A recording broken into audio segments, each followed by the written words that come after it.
উৎসৱটোত উপস্থিত থাকি তেখেতসকলৰ যে মহান উদ্দেশ্য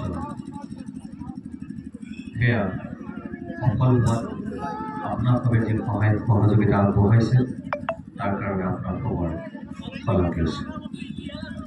মই কি টেলিভিশ্যনেই হওক কি সভা সমিতিয়েই হওক মই খোলা খুলিকৈ কথা কৈ ভাল পাওঁ আৰু ইয়াতো আপোনালোকৰ মাইক্ৰফোনৰ সন্মুখত এই মুহূৰ্তত মই যিকেইটা কথা কওঁ খোলা খুলিভাৱে কওঁ, কোনো আৰ পাই নাথাকে।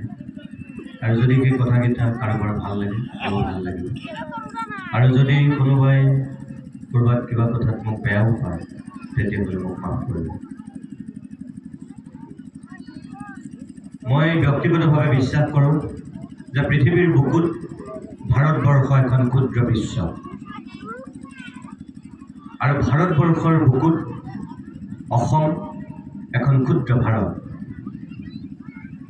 যেনেকৈ ভাৰতীয় বুলি নিৰ্দিষ্টকৈ দেখুৱাই দিব পৰা কোনো এটা বিশেষ জনগোষ্ঠী নাই, যেনেকৈ ভাৰতবৰ্ষৰ বুকুত কোনোবা পাঞ্জাবী, কোনোবা মাৰাঠী, কোনোবা তামিল, কোনোবা তেলেগু, কোনোবা মণিপুৰী, কোনোবা অসমীয়া,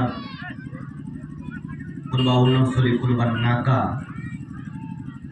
ঠিক একেধৰণেৰে